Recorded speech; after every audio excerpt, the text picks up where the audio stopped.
And it was finally nice to get a matching kit to my snare drum.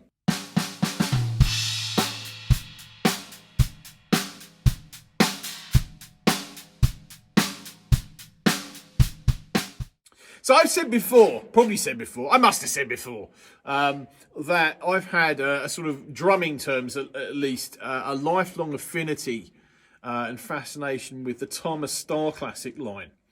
And that pretty much started from the moment I saw the kits advertised and got hold of a catalogue. And particularly two particular sort of photos, adverts, whatever, spring to mind. One was Joel Rosenblatt behind a violet shade kit, and I'm pretty sure there was a Kenny Aronoff photo as well of him behind a violet shade kit as well. And over the years, I've just continued with that fascination. It's just stayed with me. I've always liked the look and feel of Starclassics, but like many other things, expensive when I was sort of 22 years old, I never really thought much of what the future might hold. Certainly when I was 22, I was working in retail. I didn't earn that much, but I managed to get the money together to purchase a Starclassic maple snare drum in a violet shade. It was something I never thought I would get to own a kit, but it was one of those things that I thought if I could get a snare drum, then that's I've got a little bit of a representation of that line, and that kind of made me happy. And that sentiment and thought process kind of followed me through on a lot of things as well over the years. But in 1995, I kind of never foresaw that I would basically own a Starclassic kit. And indeed, it was 20 years, pretty much to the year, I think, before I actually did own a Starclassic kit. And that came up, I saw it online, and thankfully I had a fairly clear credit card at that point. And I'm pretty sure this was 2015, or certainly around 2015, but I purchased... basically, you might be able to see, I can't actually see where the camera's pointing, but you might be able to see the bottom of it there. I've got, my first Starclassic kit was basically a violet shade early maple kit. And it's from, I've not actually dated any of these drums. I've never really bothered. But it's certainly with three of these kits that I'm going to talk about, they've all got the early... I don't know what it's got, the Starclassic badge on the sort of the transfer. I'm not actually sure what the technical name for it is, but it's got the the transfer badge. I'm going to call it the transfer badge on it. So it's one of the earlier ones, and I'm going to date it anywhere between sort of 95 and well, say 94, 95 to sort of early 2000s. I'm not quite sure where the badge changed. But I picked that. That violet shade kit up, and it was finally nice to get a matching kit to my snare drum. Obviously that's usually the other way around, but I got that kit, and I've been thrilled with that kit ever since. I used it last year on a gig. I don't normally use more than one up, one down, but I did actually take all four toms out with me on that particular gig, and I'll throw some photos up of that because I know I took some. But that kit is, well, you know what, as kit configurations go, it is in the rather uncool sizes now, of 8, 10, 12, 14, 22 by 16. I say rather uncool because certainly I think at the point this kit or that kit came out, there was a lot of kits that were basically issued with 22-inch kick drums and 14-inch floor toms.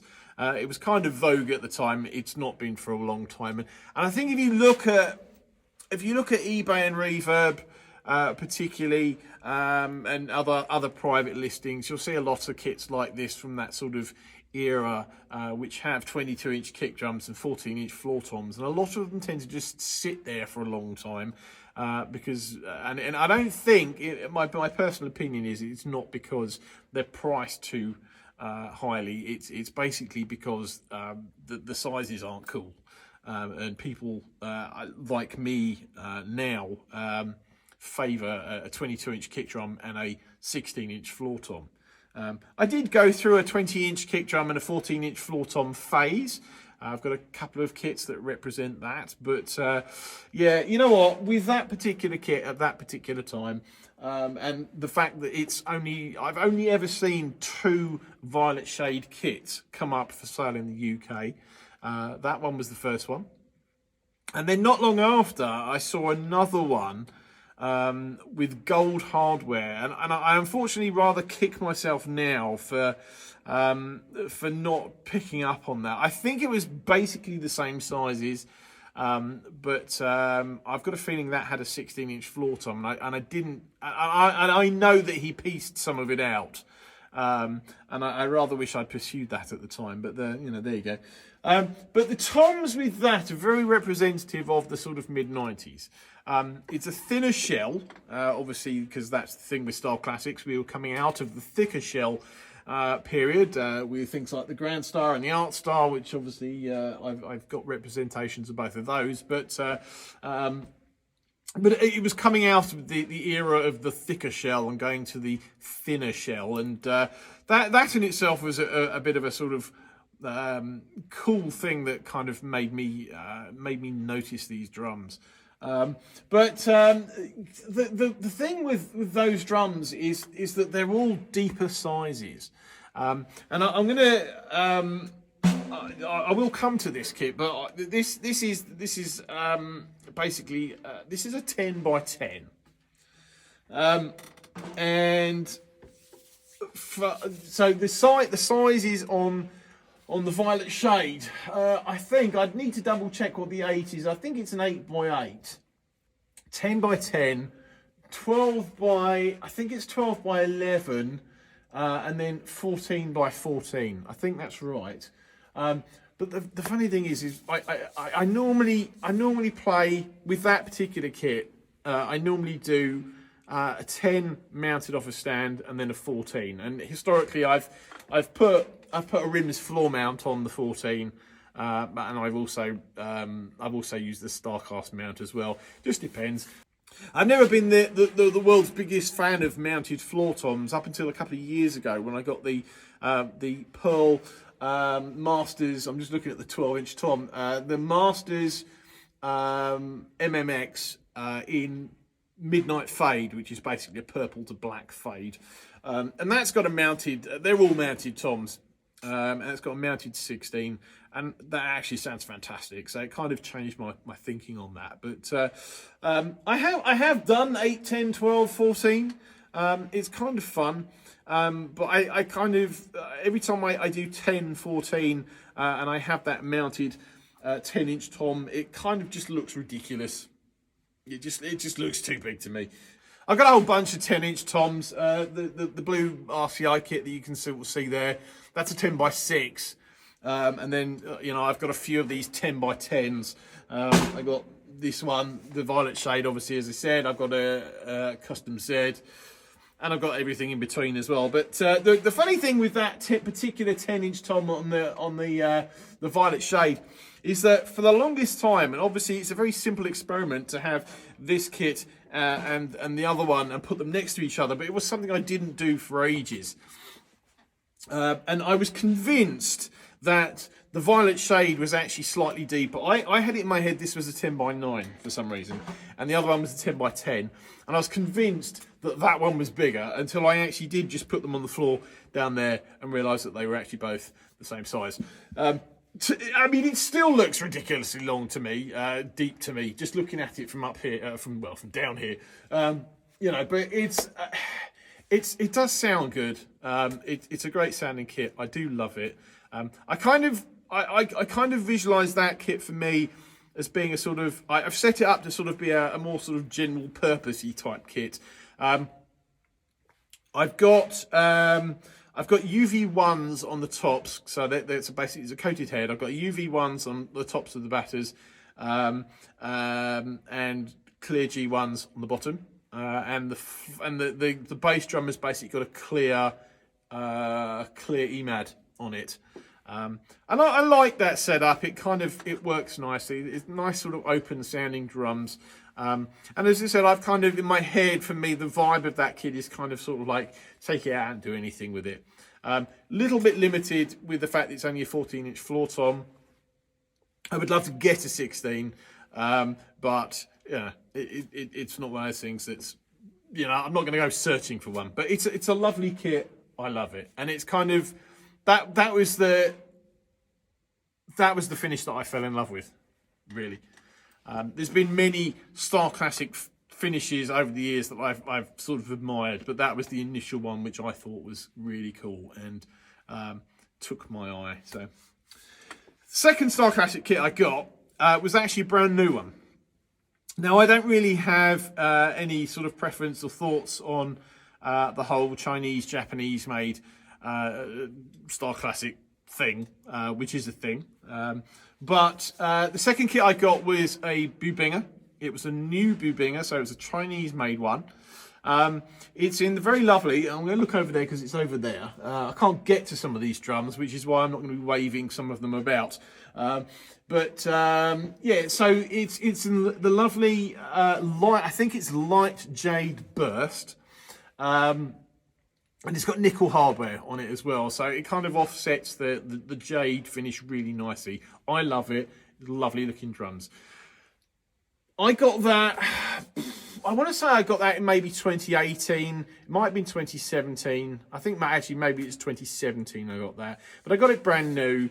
And I don't really have any thoughts on the sort of like whole difference in sound between Bubinger and maple and birch, and you know, there obviously is a difference in sound, but like it's not something my ear particularly picks up, because I don't sit here recording drums all day every day.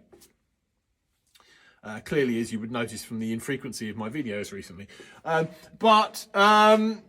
With those particular drums, I kind of wanted to do something a little different with them. So I put Evans calf tone heads on the batters. I seem to remember it's probably still got, well, say that, I'm pretty sure it's still got the original sort of Tama logo G1s on the bottoms. And I forget what the kick drum is. That may be the original. That may be an EMAD on there as well, actually. I can't remember. I remember the last time I played that kit. I remember the last time where it was when I gigged that kit. I just can't remember. I'll put some photos up though, because it wasn't that long ago. So, but it's a lovely, lovely kit. 10, 12, 16, not power toms. I think it's a 10 by 9. No, it's a 10 by 8, 12 by 9, 16 by, I think it's 16 by 15. I like 10, 12, 16-inch kits. I grew up in the era of 12, 13, 16, 22. The reason why one of the reasons I kind of went for a one up, one down setup was because I never liked the look of 12, 13, 16. It looked really boring to me. It looked really boring. But 10, 12, 16, if I was to use a 5-piece kit, which I'm basically not, but like, it's a little bit more palatable for me. The toms are, as I said, slightly more shallow, so they speak a little quicker.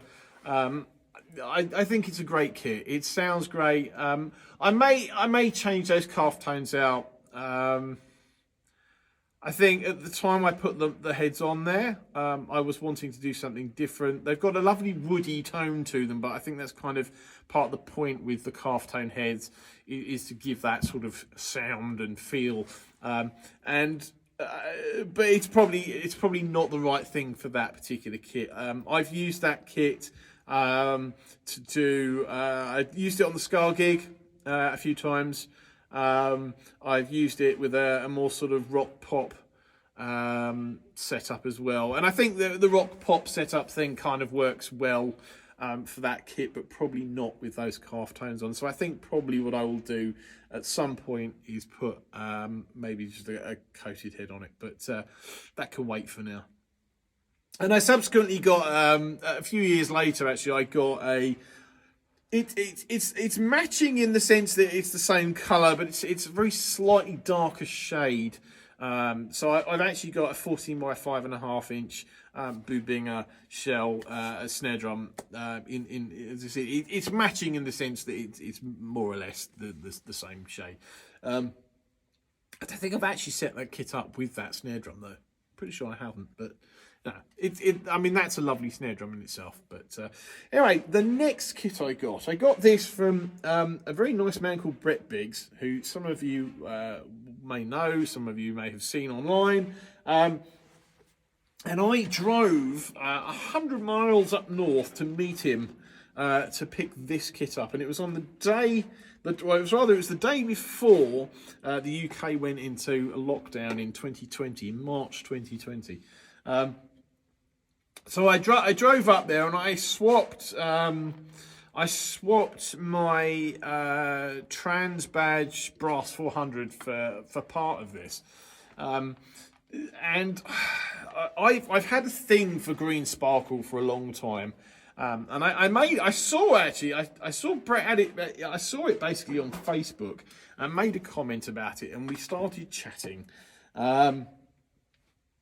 And kind of we sorted something out which was worked out for both of us, and I love green sparkle. The gold's kind of cool too. I've actually got a Cravioso snare drum in green sparkle with gold hardware as well. That's one of only a couple that were made in that configuration, certainly at the time anyway. But I love green sparkle. There's something about it.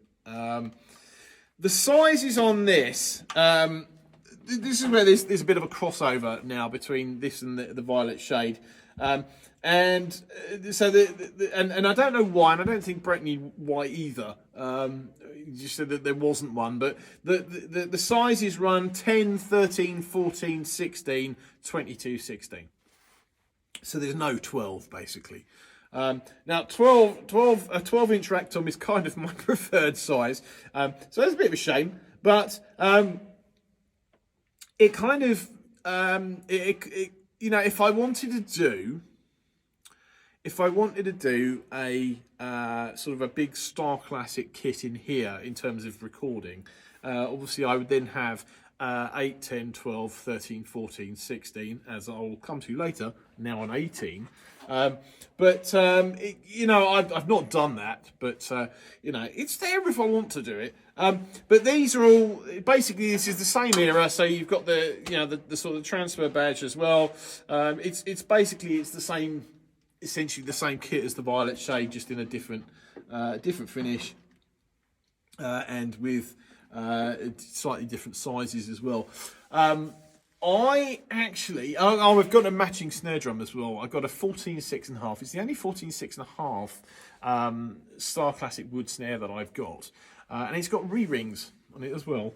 But I actually prefer... I prefer that. So actually, I'll tell you what, I'll go back. So this one, I've always sort of visualised this as being more of a rock kit. And I've kind of set it up with clear G2s on and clear 1s on bottom. And I always sort of, I've always sort of tuned it so it's a little, well, I've always kind of tuned it more sort of so it's a more sort of, I don't know, rocky sort of sound and feel to it. So as I said, I've kind of set that up to be more of a sort of rock kit, and I've sort of historically used it when I've gigged the kit. I've kind of used it more in that context. The kick drums, out of the two kick drums, those two maples, I actually prefer the green sparkle kick drum. It's got a little bit more oomph to it from this side of the kit. And I don't know what it is because they both got clear EMADs on them, but the green sparkle basically has a little bit more power to it, a little bit more of a punch to it, and I like it a little bit more. And that's kind of the reason why I've sort of, as I said, I kind of went down that sort of more rock route with that particular kit. I do love it. I don't think I have actually used it recently, or I think I did actually set it up with 3 toms at some point recently. I'm sure I did a video with that. Yeah, lovely set of drums. You can't not get people comment as well with green sparkle. It's a very sort of showbiz finish, I think. You know, there's something about it. I mean, it's not without, you know, it's got some scrapes on it. A couple of the drums have got little scrapes on them. Nothing major, nothing you'd really notice that much. The gold, you know, the gold sort of faded a little bit in places, but I don't care. I really don't care. It's for me, the drums have personality. With that being the case, that was my setup for a couple of years, and then more recently, things kind of went and took a turn. So I'm going to I'm going to lean over. So not long ago, I found myself with a few extra little pennies, and I went online shopping, which is never a good thing for me, really. This was so the 3 kits that I've obviously mentioned so far, 2 are maple, 1 was a Bibinger. This was my first sort of foray into Starclassic mixed wood thing, you know, the blended shell sort of thing. So this is one of the birch walnut kits. I got this. So I will say. So I got this. I got this from Drum One in Manchester. Some of you might know that as Nico's Drum One, which is Nico McBrain. And I want to say that Phil Westwood, who's the manager there, was really helpful with this, and he's a really nice guy. And I had some really nice service from him, so I want to shout him out for that. So thank you, mate. If you ever do see this, thank you.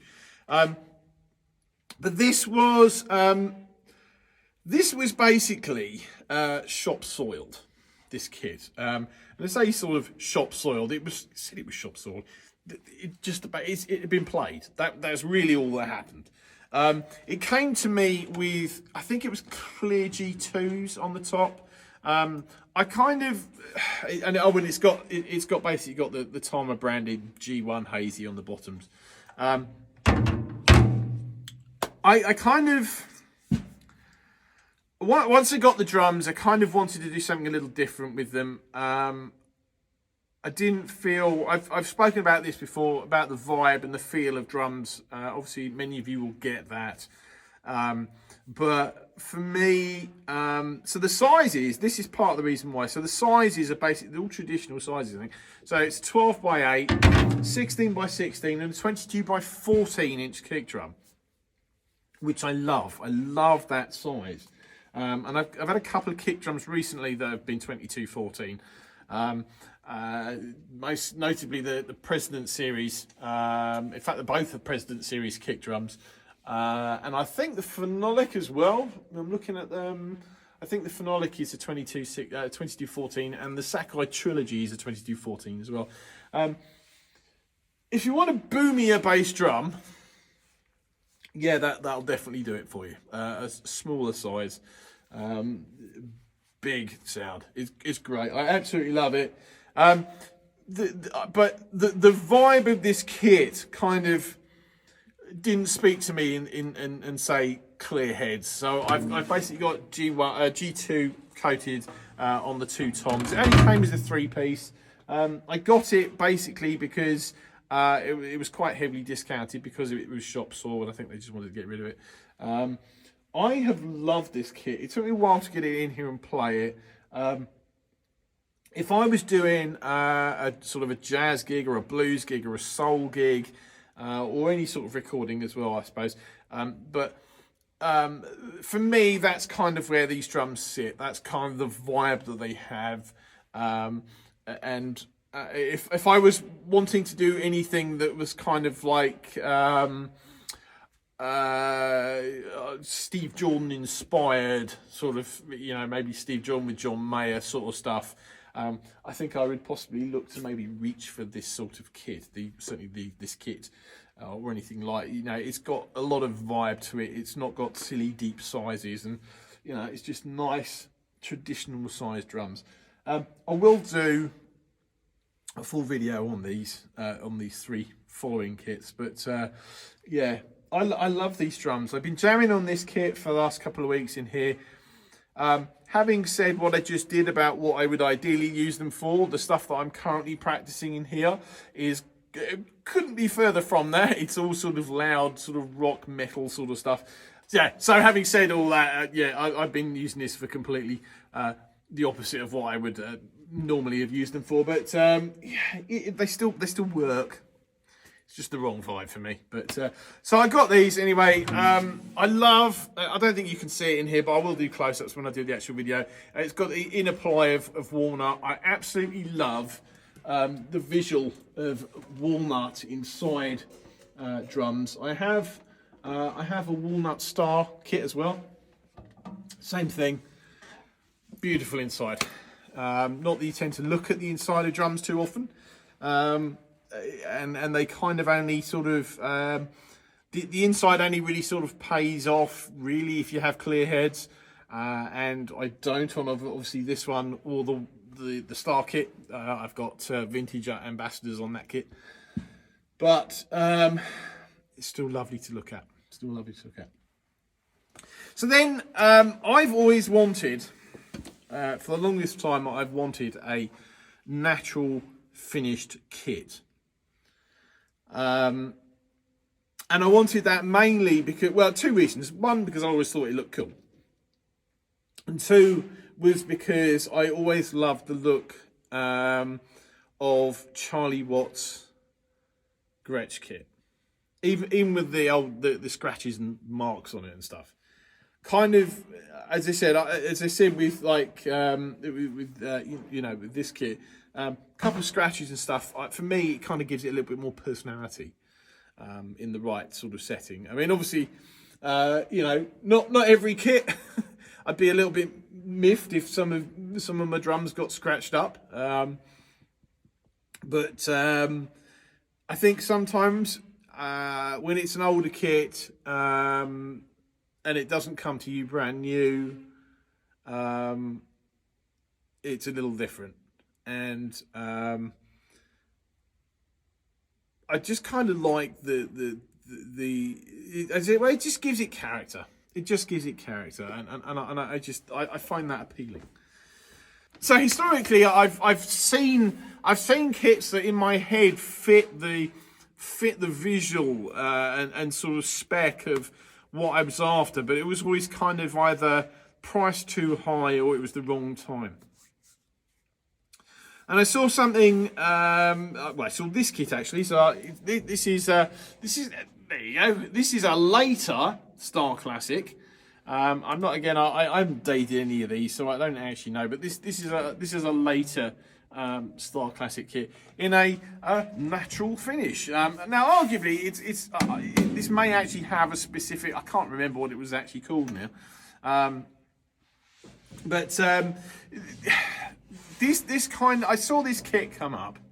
Now this is a 12, 16, 22, 16.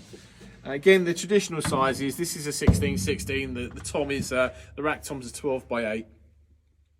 And I saw it come up, and I was the only person that bid on it, and I had to do 3 hours worth of driving to go and get it. But it was totally worthwhile. I got it. And the heads were kind of short, and so I sat and changed all those, and I cleaned it up a little bit. It didn't really need sort of. I mean, there were a couple of little nicks on.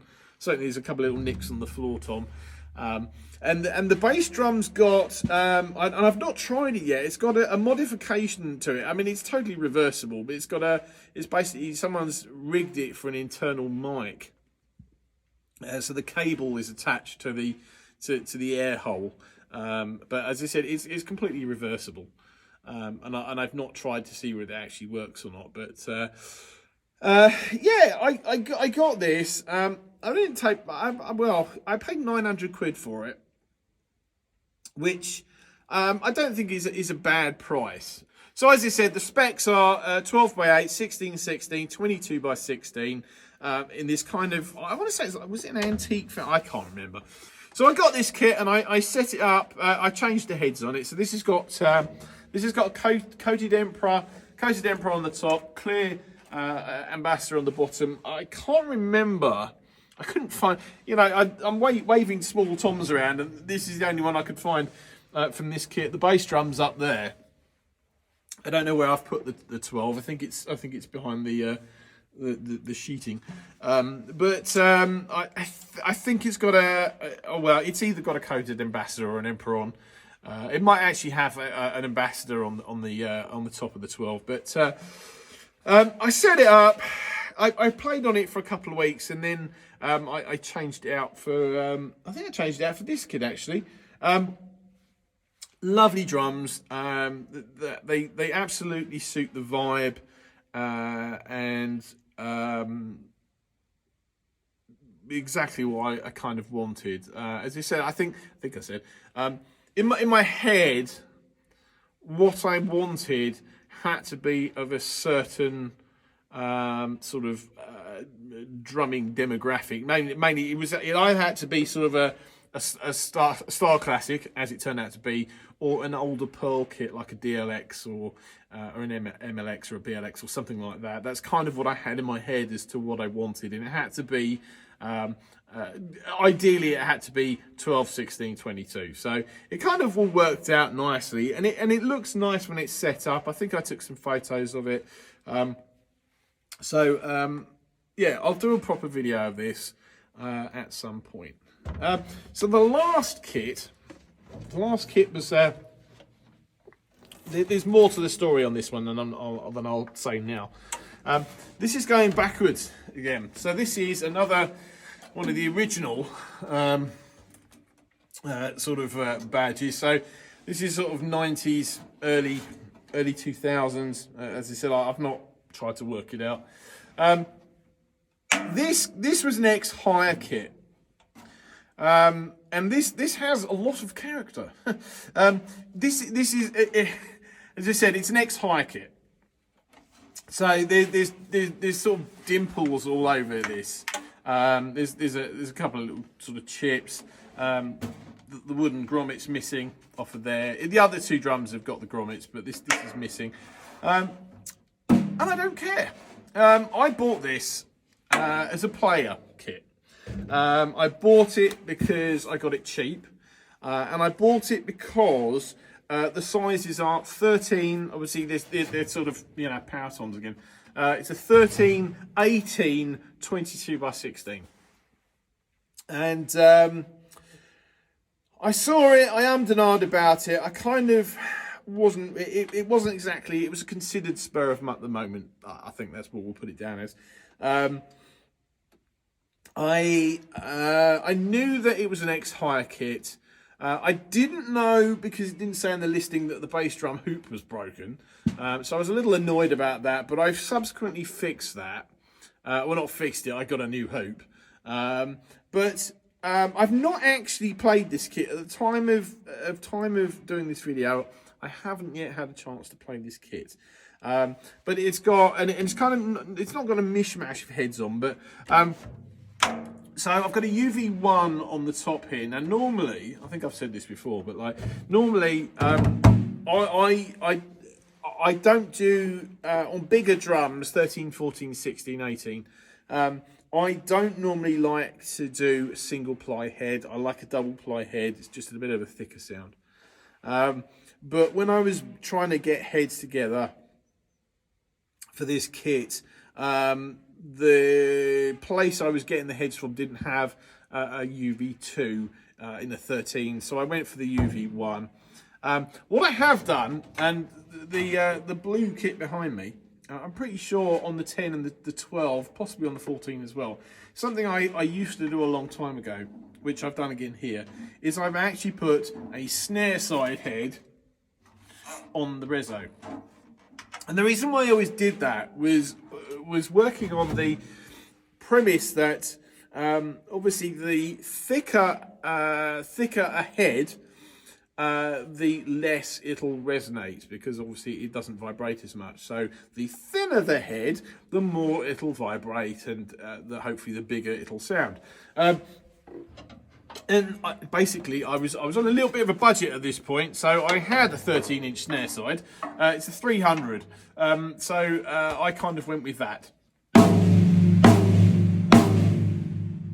So obviously, I don't know how much that's going to pick up on the mic there, but that sounds perfectly nice to me.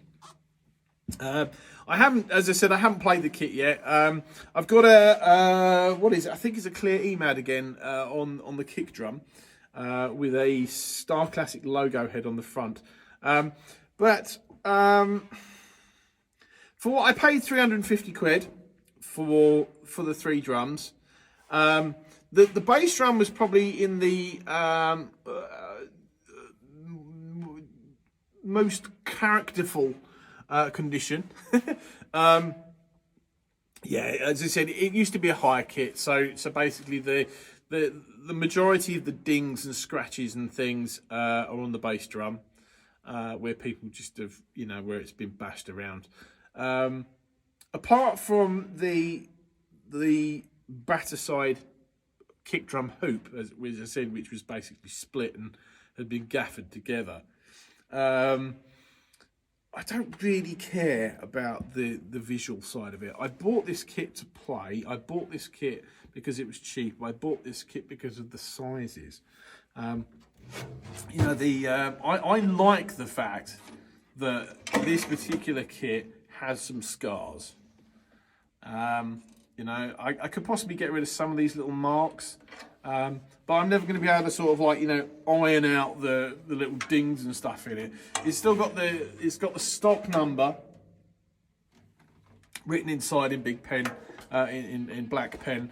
I'm not going to try and get rid of that, because I think at this point it probably would have seeped into the wood anyway, because it's been written in there in Sharpie. So, but I like the fact that that's there. I like the fact that it gives it some character. It gives it some history. As I said, I'm not prizing these drums. I bought them to play them. I bought them to gig them.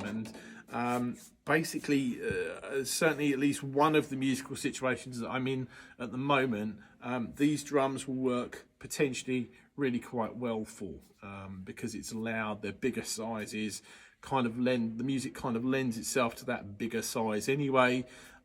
So it works out quite well in that respect. So, plus the fact that I kind of consider this type of finish, this sort of fade, one of the sort of classic Starclassic fades or finishes. I really like that. I really do. So it was part of an overall shell bank that they had. I saw the other drums that were there. I think they'd already been sold. But I took it. It came with a Starcast mount on it. I took that off because I'm never going to use it. Same with the 12 on the birch, walnut birch. I'm always going to mount it in a snare basket, so I took it off. There's no point it being there. I haven't played it yet. I'm going to hopefully play it fairly soon. I will do a video for that as well.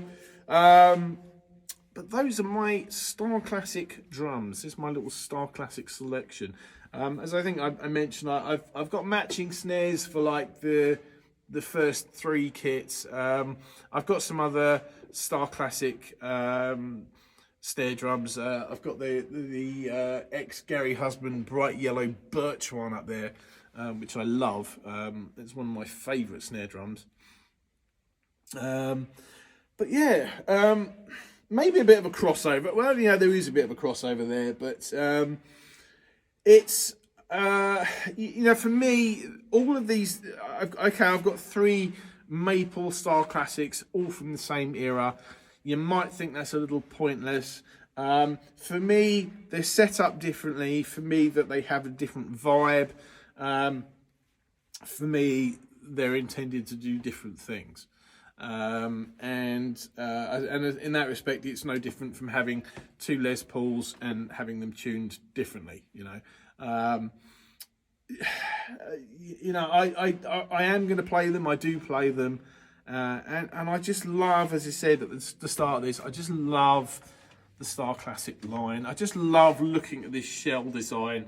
I love holding these. Actually, I picked the trick. There's a little stack of floor toms out there, and yesterday I picked up the 16-inch trick, which I may or may not have put out by the time you see this. But I picked up the 16-inch trick floor tom, which is made of 3mm thick aluminium, and just to move it. And then I picked up the 18-inch one of these. And the trick was actually heavier. These are great shells. As I said, I mean, cosmetically these are a bit rough, but structurally they're fine. And they sound fine. As I said, it's got a perfectly nice rounded woody tone. The edges are all fine from what I could see. So, it's all about fun, really, isn't it? But that's my Starclassic stash. As I said, I've also got a Star Walnut, which I did about 5 years ago, 6 years ago, 5.5, 6 years ago now. I got it in 2017. And then I've got, I don't know how many Starclassic kits, I don't know how many Tama kits I'm up to. I've kind of not counted them. I've still not counted the overall kits in here. I rather suspect I don't want to at this point. But these drums fit nicely in with all of the other Tama stuff, some of which you can see. I don't know how far the camera's going up now, but it sort of that's Tama corner over there. It's not all of the Tama stuff. There are other bits and pieces sort of floating around, but it's a nice little haul, and I'm really happy with it. So, as I said, at some point, hopefully, I will be able to do, sound files, all of these things. You can get an idea of what they sound like. But until that point, thanks for watching, and I'll see you again.